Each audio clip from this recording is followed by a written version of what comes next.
Welcome to the Sellernomics Podcast, where we share valuable tips and information in the Amazon and e-commerce space. Each week, we deliver the best interviews with some of the top Amazon personalities in the industry to help you grow your business.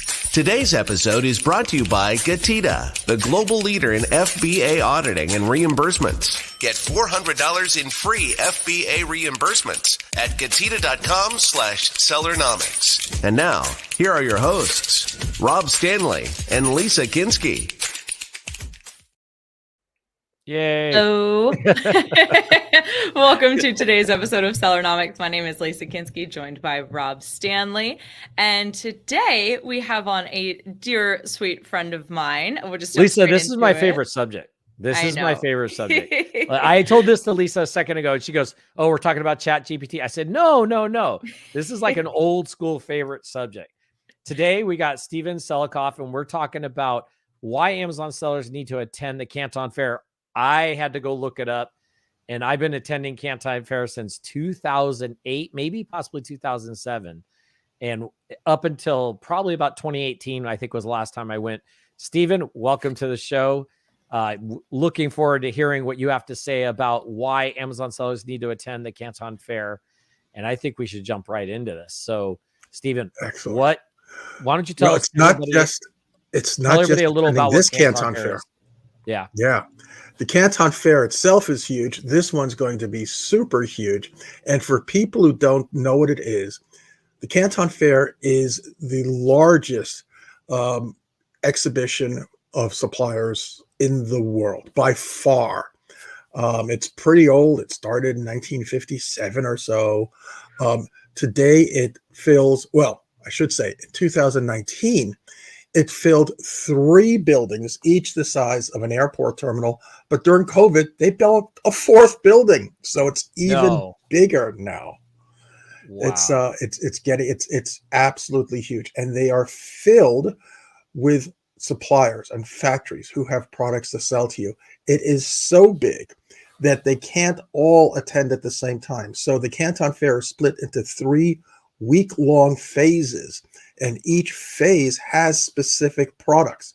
So if you are doing consumer electronics, then you want to be in phase 1. If you're doing lighting, the trend with those pretty fairy lights in people's rooms, you want to be in phase 1. If you're doing earpods, I've got a pair in right now, you want to be in phase 1. If you're doing consumer goods, CPG, pet products, home decor, fake flowers, kitchenware. If you're buying garlic presses, you want to be in phase 2, and so on. Phase 3, you've got apparel, men's, women's, children's, shoes.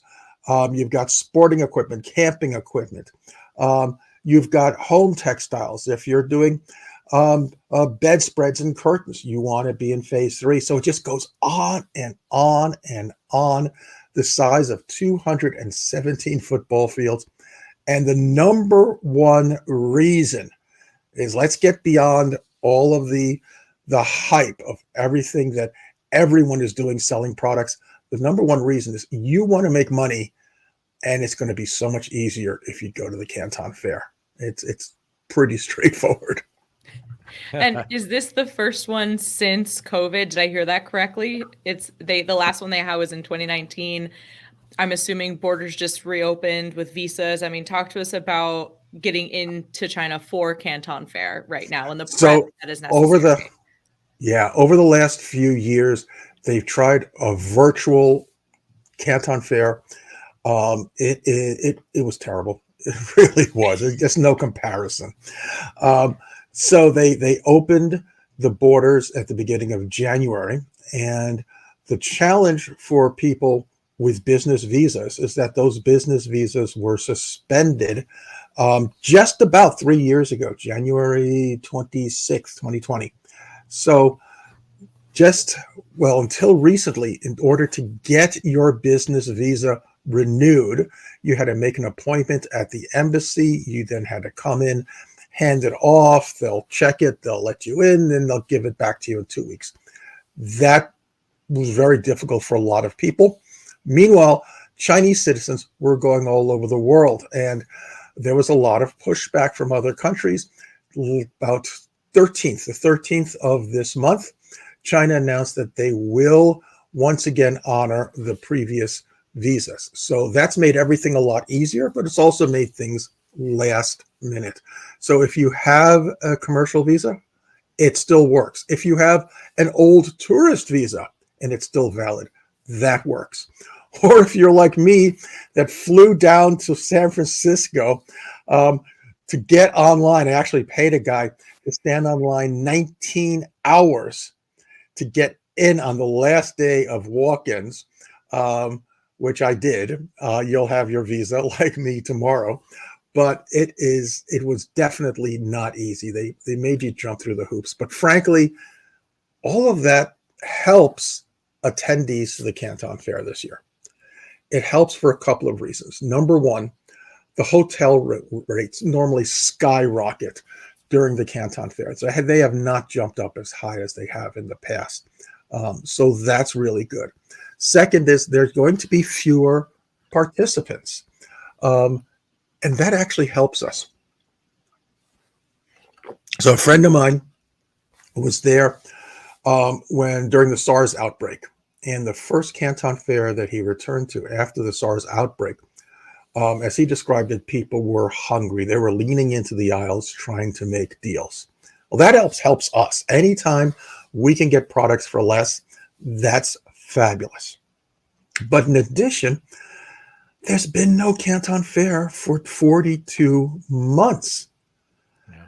They have products. Normally, when you go to the Canton Fair, you'll see new products you haven't seen before. I remember seeing these little monkeys that go on your fingers, these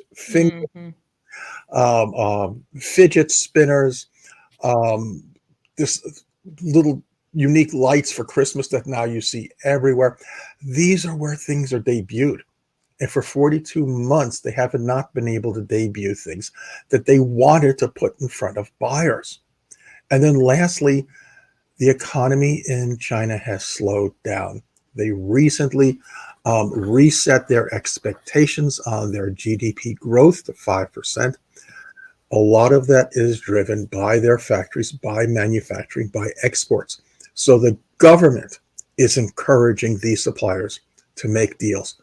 That's a perfect storm. They're hungry because they would be anyway after like they did after SARS. They haven't had a chance to show new products, and the government's saying, get out there and make deals. This is going to be unlike any Canton Fair before or after. And now we know there's going to be fewer participants. So suddenly you're going to be the most beautiful, person at the ball, and someone's going to come up and try to dance with you every 5 minutes. This is a great time. Absolutely. I don't know if I go with that scenario, but it definitely is a good time to go. So, Stephen, what about if people are kind of hesitant still about going, and maybe they're just like, I could get on Alibaba, still see all these type of things. Explain to people why Alibaba is so much different than actually going to the Canton Fair, and why there's a benefit to going to the Canton Fair versus just sitting at home and, thinking that you can find that same perfect item at the perfect price on Alibaba. The Canton Fair is focused on people who are selling or exporting their products. In fact, as someone who is a manufacturer or a trading company in China, you don't automatically have the ability to show at the Canton Fair. You have to be approved, and that approval is based on the quantity of your exports. So you've got to be a serious player. And there are smaller ones there, and that's because a lot of these big players just turn around and they lease out their space. But you've got that gating to begin with. I know someone who lives in Shenzhen who is on Alibaba, and he sells plastic protectors, whatever that material is, for your cell phone.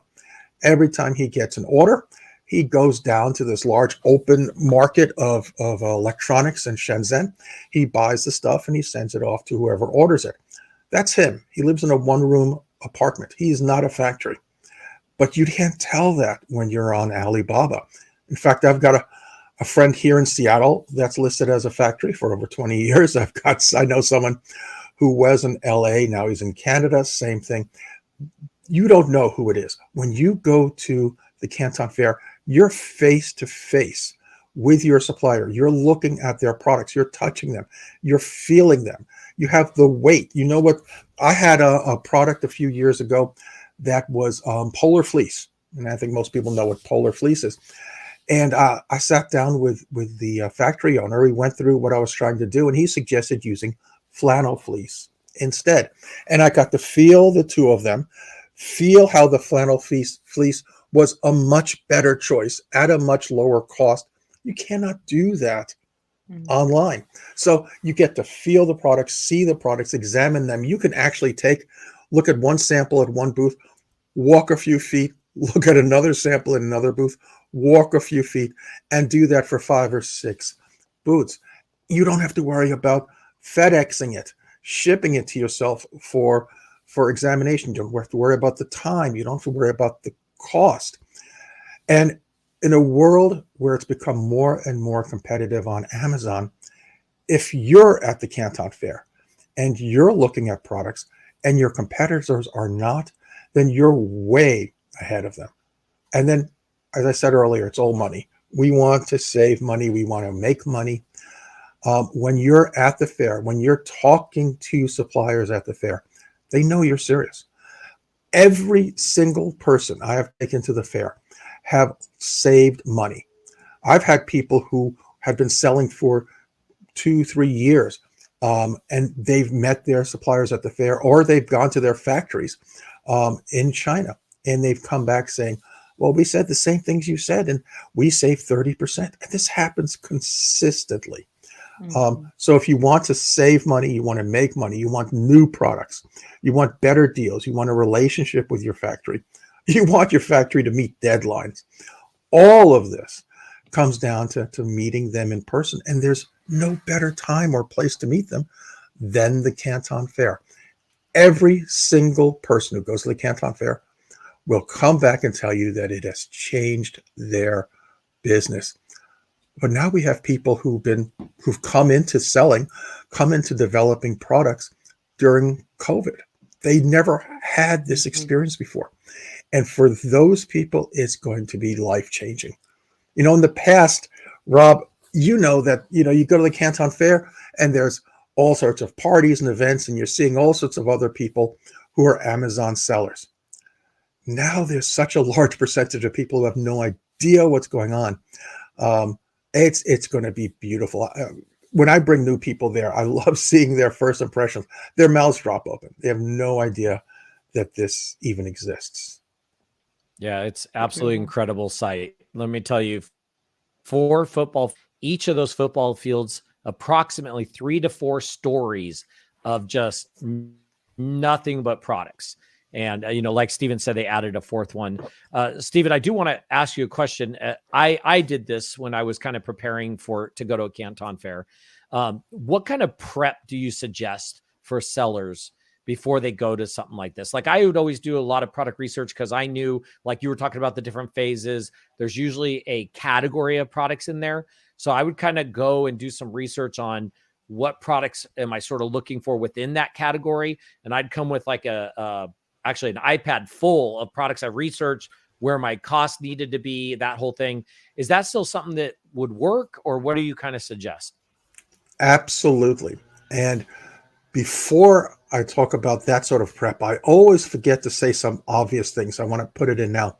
One, get yourself WeChat. WeChat is the most ubiquitous platform in China. If you're on WeChat, suppliers know that you understand Chinese business, you understand their culture, you take it seriously. Get WeChat. Second is put that WeChat on a business card and bring a bunch of business cards with you, at least 150. Because in China, everyone they call it name cards. Everyone exchanges name cards. So when you meet someone, you give them your name card, you take theirs. Just a quick hint, you do it with 2 hands. Yes. So you hold it like this, you look at theirs for a moment, acknowledge it. You can even give a slight bow, and you treat it with respect, and they'll do the same with yours. So you get WeChat, then you put it on your business card. The other thing I always forget to tell people, before you go there, get a VPN and download your VPN, because you don't have, there's a lot of things you'll be blocked from, including Google. And Google becomes important when you're starting to evaluate your supplier. So when you're there, you can either go there and look for inspiration and say, I'm just going to keep my mind open, no plans, or you can go there with a specific product idea or a specific niche in mind, and so on. First thing you should do is just as if you were doing a typical products requirements document. And you can find those online and so on. But basically what you're going to do is you're going to understand, what are you looking to do? If you're saying, I'm going to be looking for, I don't know, a dog leash, that's great. Now you're very specific into a dog leash. But if you're looking for something that's going to help your dog stay safe when you're on a walk, maybe there's something new that's been developed that you don't even know about. There's technology things happening all the time. So your goal is not a dog leash. Your goal is something that helps keep the dog safe when they're walking.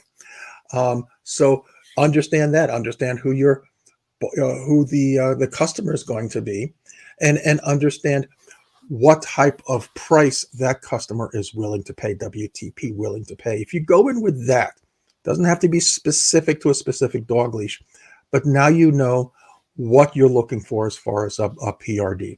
And then there's a product spec. Again, you can download these. They're very easy. You can use an Excel spreadsheet. But basically, on the product spec, you build off of that PRD. You know what type of materials you're looking for, what price level you're looking for, and so on. And here's the deal. People always are surprised when I tell them that I tell people to get a 7x multiplier at least. And then what happened? We had all this problem with shipping. Prices went up and down. We had the Trump tariffs that added on. And everyone with a 7x multiplier was just able to ride that out. I learned that because I started selling to retailers first, and I continue to sell to retailers. But just about a month ago, there was a front page article here in the Seattle Times saying that Amazon is now taking more than 50% of the money of their third-party sellers. That's everyone who's selling on Amazon. So now you're the exact same boat as retailers. So how do you get a multiplier like that? Go back to your PRD, go back to your product spec. You know what customers are willing to pay. Let's say they're going to pay $50 for an item. Divide it by 7. Now you know when you go through the booths and you're trying to source something, does this product cost $7? If it does, you're making money. If it doesn't, move on. There are thousands of booths, thousands of products. So if you can research beforehand, research it all out. You can fill out a product spec and a PRD. And Rob, as you mentioned, understand which phase you need to go to. And there's lots of lists out there at the Canton Fair. So you're going to the right phase. Frankly, the very first time I ever went, I went to one phase. I don't think I've ever stayed to one phase since then. There's always stuff to learn and to enjoy. So stay multiple phases. China is a wonderful place. You're going to enjoy it anyway. So I love that. We're going to take a quick break here from our sponsor, and then I want to talk to you more about negotiating with suppliers and the importance of relationships in Chinese business culture. And you can't just go to them and say, well, I need it cheaper. So let's go ahead and take a quick break. Did you know that Amazon probably owes you money for FBA reimbursements? Get $400 in free FBA reimbursements at Getida.com/Sellernomics. All right, you guys, be sure to go to Getida.com/Sellernomics for that first 400 in free FBA reimbursements. Again, on with Steven Selikoff talking about the first Canton Fair in 4 years, 42 months to be specific. So Steven, when you're talking about, evaluating your pricing, kind of the price points that sellers are looking for, and there's thousands and thousands of vendors to visit, suppliers, factories, what tips would you give them for negotiation tactics? Because it's very important to be respectful and to build that relationship first. For first timers, what would you advise them? Well, first of all, I wouldn't even think about it as negotiation. You just want to have a conversation with your supplier. And the goal shouldn't be, I want to squeeze them as much as possible, get the lowest price possible. Your goal is a relationship. And this is fascinating. So sociologists say that you can tell what a society values by how many words they apply to it. Like someone told me that up north, there are like 41 words for snow and stuff like that. In the Chinese language, there is a word, guanxi. That means relationship between businesses, doing business as a relationship. We don't even have a word like that in English. But to them, that relationship is so important, so valuable, that they have a word in their language for that. So you want to build a relationship.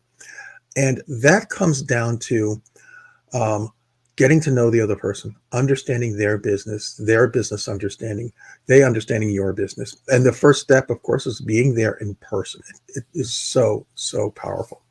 When you have that relationship built, prices will be a lot lower than you expected. And terms will be a lot easier to come by. This is something that I think everyone knows in their gut, but they forget when they're talking to suppliers. The cost of a product for the supplier comes down to time, materials, and labor. That's how much that product costs them. I have a little panda bear here. It comes down to cost of materials, cost of labor, and the amount of time. And yet, every time people negotiate for products, the conversation's about MOQ, where do they sell, and so on. That's not part of the cost of the supplier. That's what the supplier is listening to and making a decision on what sort of price are they going to give you. Are they going to give you the price of the person who comes off the street? Are they going to give you the price of their brother-in-law? They're going to give you, the family price. Maybe they're going to give you the family that they like price. They're going to set that price based on lots of things.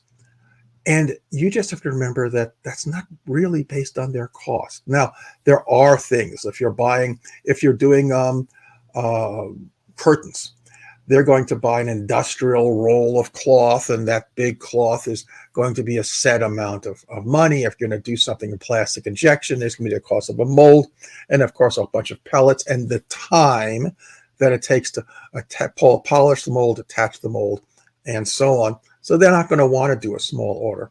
But you have that ability to have a conversation, build that relationship, and then get the right prices for that. So number one, you start with that conversation. Number two, be yourself. You're flying to China. You're taking a lot of risks. You're putting your money down. You're taking away time from your family. Why? Because it's your business. You own it. You're committed to it. And then if you sit down across from the owner of a factory and you say, well, I'm just a middleman. My boss is back home and he's going to approve this or not approve it. I'm going to cry if he doesn't. No, you're the owner of your factory. If they're the owner of their factory, you're the owner of your business. And in China, that's good. Kings negotiate with kings. So you are the owner. Be the owner. Have that on your business card. Have that when you talk. Another thing is the more you know about your product, how it's made, what are the materials that go into it, the better. And here's a really sneaky trick, but it really works. One, if you don't know anything and you have time before you leave, get on Google, get on YouTube. There's a series called How It's Made. You can see how things are made and done. So at least you get a sense. But then as you walk around and you see all of these suppliers that really have good potential, you really feel good about them. And there's one that's, you don't like them too much. Go to that one. Go to the one you don't like. Ask them all sorts of questions. They're going to think that this guy has no idea what he's talking about. And they're just going to, they're planning how much they're going to rip you off and so on. But you're asking questions. And really what you're doing is you're learning, you're gaining information. If you have your spec sheet, you don't have information in there yet about different materials or alternative materials. This morning, I was having a conversation with a factory about a small piece we're adding to a product. and whether we should be doing it in ABS plastic or actually doing it with TPU because it has to hold up to the heat of the sun. If you don't know these things, you're going to learn it from that factory. And then once you have all that information, then you go to the good ones. And when you talk with them, keep your eyes and ears open. Shut up sometimes, which is always hard for me, and listen, because they may have alternatives you never even thought of, which is exactly what happened with the polar fleece and the flannel fleece. So learn from them as well. You're in China. If you have a chance to set up a time to go visit their factory, do it. You're now going to be a prince in their eyes. You will be so much further ahead of all your competitors who are sending off emails and talking, on WeChat from across the world while you're there in front of them. That changes everything as well. And lastly, and I've said this again and again, and people who believe it, who embrace it and share it with their factories almost always end up in a better situation. And that is, when I sit and negotiate with a factory, my goal is not to squeeze them till they go out of business.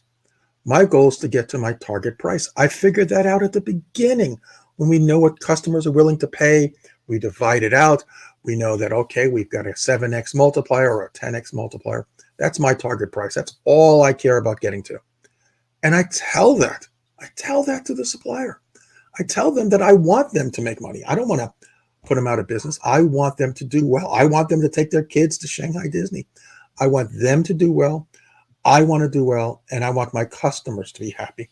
If all of us are happy, that's great. So we'll work together for that. There's a woman who came with us last time, October 2019. And when she first got to the Canton Fair, she was absolutely overwhelmed. She's incredibly nice, incredibly bubbly, always smiling, not someone that you would think is very intimidating or comfortable when negotiating or anything else. But over the few days, she learned. She did it again and again. You will do it again and again. That experience, you suddenly is going to become easier. At the end of phase 2, we went to a factory together.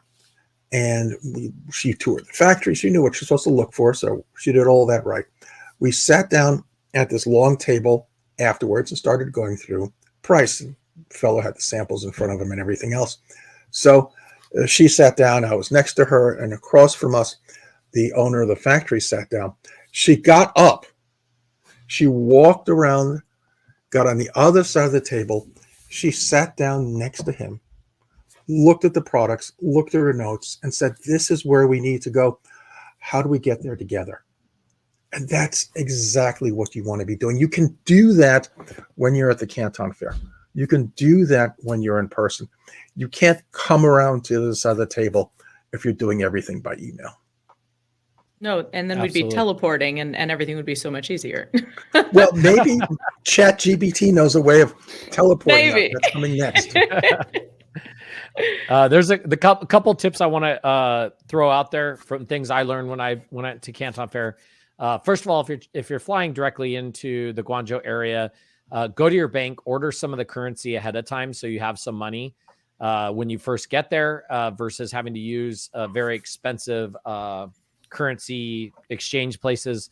Second thing I always suggest is carry a actual extra battery pack for your phone or iPad or whatever you happen to be using, maybe not necessarily a laptop. The other thing I do want to ask Stephen, it's actually a two-parter, and one of them will be really easy. Language barrier. I always noticed that all the booths had somebody in sales who spoke English.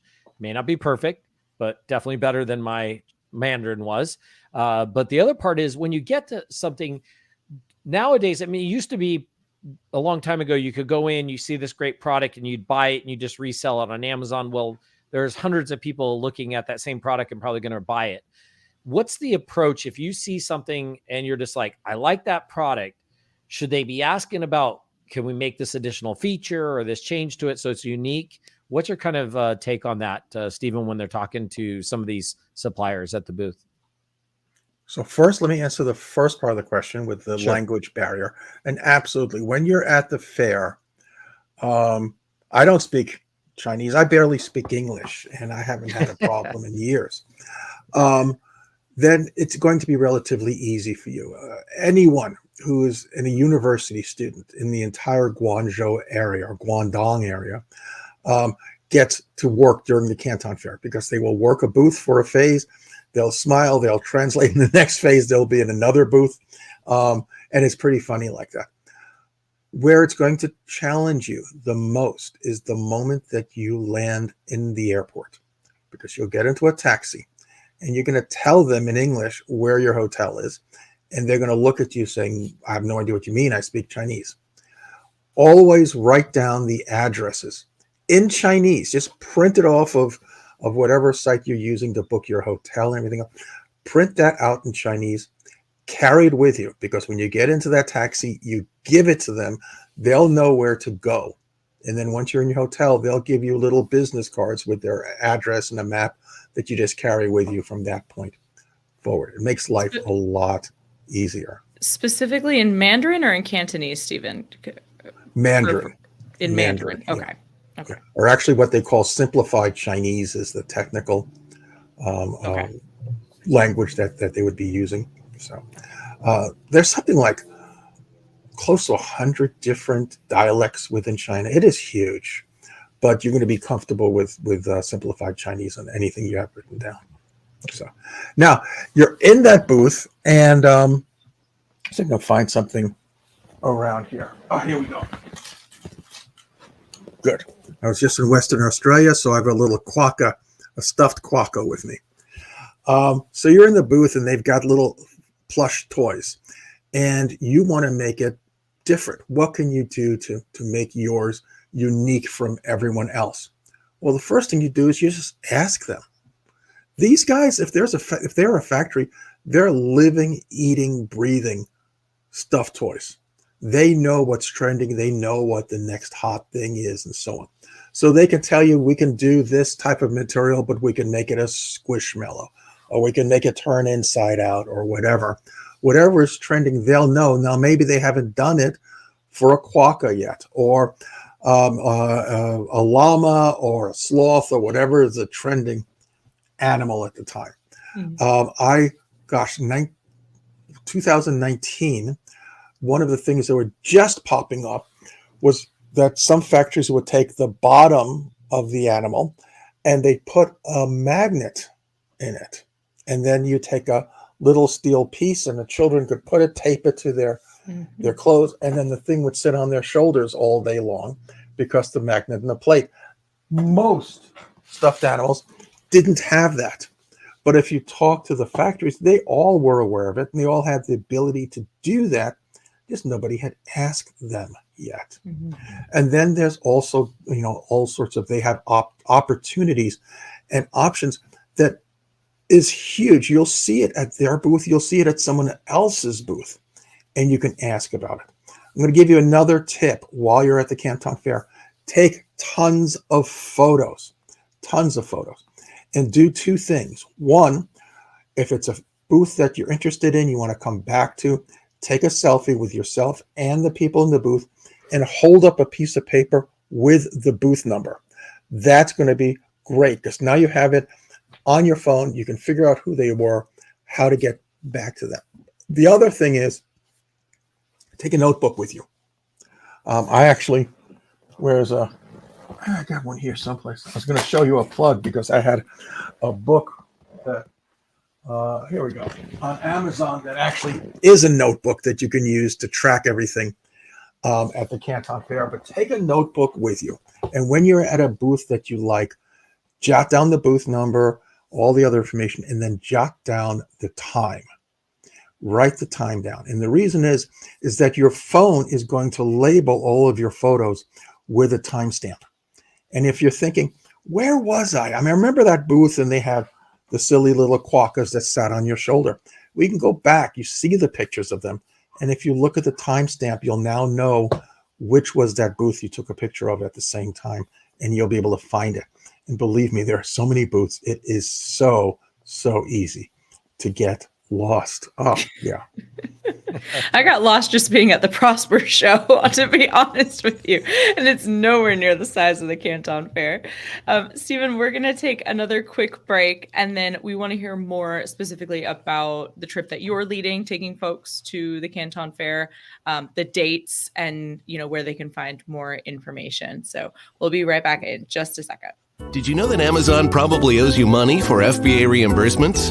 Get $400 in free FBA reimbursements at Getita.com/Sellernomics.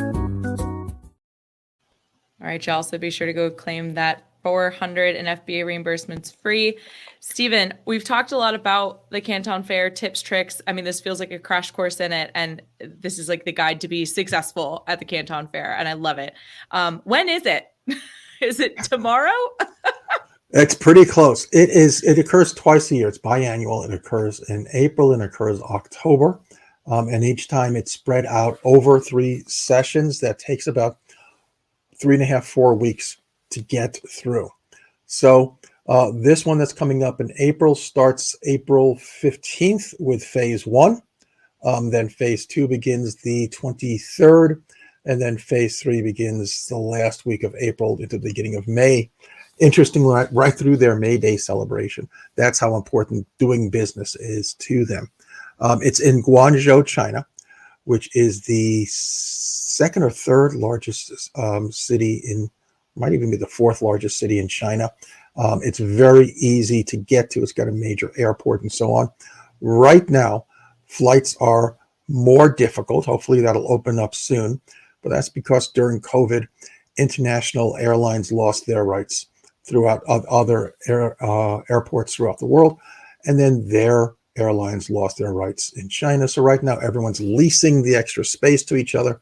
And it's narrowed down the opportunity for flights. But there's lots there. If you have to, you can come through Hong Kong. But right now, I suggest coming into Guangzhou. And I'm going to do a little aside here. And the reason I say that is because even though China has opened up their borders, they do still have a requirement that you have a negative PCR COVID test within 48 hours of landing. So it's a lot easier if you fly into Guangzhou. You can make sure you get it done before you leave wherever you're leaving from. So it's very, very easy. There's lots of hotels, and the complex is right there on the Pearl River, downtown, very easy to get to. It is during phase 2, you'll find most products that you're selling on Amazon, and then some during phase 3, particularly if you're doing apparel, as I said, or sporting equipment and so on. Phase 1, unless you're doing electronics, home electronics, consumer electronics, lights, the rest of phase 1 is probably not as focused for you. It's got construction equipment, it's got car parts, it's got commercial, industrial, chemicals, and so on. Machinery, large machinery. It's pretty cool, but it's not what you're going to be selling. Yeah, for sure. So why don't you tell us, how do they get a hold of you, Stephen, to find out more if they're interested in maybe attending with you, and maybe clarify, are they going with you? Or are they meeting you there? Like, what exactly are you offering? What is not included in this CantonFair2023.com website? Excellent. So what we did prior to COVID with my partner, I'm now doing it myself with Product Development Academy, is that we will be there and to guide you and support you and be at your side the entire time. So we're focused on phase 2. People come in a few days before phase 2. We have a day of classroom training. You had asked about negotiation. We actually go into that pretty deep, and you role play and so on like that. Then we have a day of going to factories and behind the scenes at factories. There we go. I'm going in out of focus, which is pretty cool. So you get to go behind the scenes of the factories. And this is important because it gives you the perspective of what your suppliers are seeing, what they need, what they're talking about. And it gives you the opportunity to have better conversations. And then we go to the fair itself each day. Whatever you need, text, I'll be there. I've got other people who are going to be there. They'll come to your side. We also have different experts in things from shipping to IP and so on that join you at dinner times. And then at night, there's also just basically group meetings, meetups. And again, I'm there as well, so you can ask questions and so on. There is a few days between phase 2 and phase 3. So what we're offering is also to go to a trip to Yiwu. Yiwu is the world's largest products commodities market. It's actually 4 times the size of the Canton Fair, and is filled with tiny little booths, one after another after another. It is basically almost everything that you have seen that you can buy on Alibaba is right there in Yiwu at those booths. In that case, going back to your question about Chinese, they don't speak English. But what you do is we'll set you up with a translator guide who will actually bring you to the areas of Yiwu for the booths that you're looking for. 4 years ago, April was there with someone who was he's so aggressive, looking for product after product. And during a break, his guide left, and she came back, and she was wearing roller skates just so she could keep up. That's hilarious. So we go to Yiwu, and then we come back into phase 3, and it's the same thing that continues for the first 3 days of phase 3. And then, just because this is what I've always done and what we did prior to COVID, if you want to do factory visits, you've got me, I've got some engineers and other people we can, put together with you as you go visit factories on your own, so that you can make deals. I'm going to pause there for a second to say something really important. When you're there, go with certain goals. If your goal is to find things, you've got, your funds set aside, and you're going to make deals right there and then do it. Other people, myself included, our goal is to find things that interest us or find factories that interest us and follow up afterwards. When you can get back, when you can take some deep breaths, the excitement of everything is there, and you can start analyzing each one of your products. Whatever tools you use, what are the scores for them? Are the prices the right prices, and so on? And then you can contact them. When you do, send them that selfie. You and the people in the booth with that booth number, they're going to know who you are. They're going to remember who you are. And they're going to love that you followed up. Absolutely. Amazing. Absolutely. All right. Well, Stephen, please give everybody the website. How do they get more information about this amazing trip, and how do they get hold of you? Absolutely. It's Canton Fair 2023.com, Canton Fair 2023.com. You can find me at Stephen at Product Development Academy. And if you're interested in other sort of stuff, expanding your products and so on, productdevelopmentacademy.com is where you can find all that information. But again, the simplest thing for the Canton Fair is just go to Canton Fair 2023. And there's an interesting video on that site. So, of course, like everything else, everyone else, there's some quick videos telling you about the Canton Fair. But if you scroll about 2/3 the way down, I'd mentioned negotiation. And what I do as part of that is I will go with you. I'll negotiate for products at the fair, and you get to sit there and shadow me and see how it's done. And then later, if you need me to help you, I come on over and help you. But someone surreptitiously videotaped one of those sessions, so you can actually watch. It's about 20 minutes long. Terrible sound because it's live, it's real, but you can actually see what it's like to really negotiate with someone who is a real factory owner, who has real products. And we chose 2 different products, and we got 10 point something and 11 point something multiplier. So these are profitable products. Just talking to them, we brought the price down 40%, and you get to see the whole thing that was videotaped right in front of you, how is this done, what to say, and so on. So hopefully that will be useful as well. Oh, I'm going to say one other. Oh, it's great. One other thing I always forget to say, guys, don't forget, talk to your accountant before you go, because this is a business expense. Whether you're going on your own, whether you're going there with friends, whether you're going with a group with me, I've got a couple of friends who are doing the other trip, going with them. Talk to your accountant first so you can make sure that you can deduct all of this. Otherwise, you're going to be kicking yourself afterwards, and that doesn't help anyone.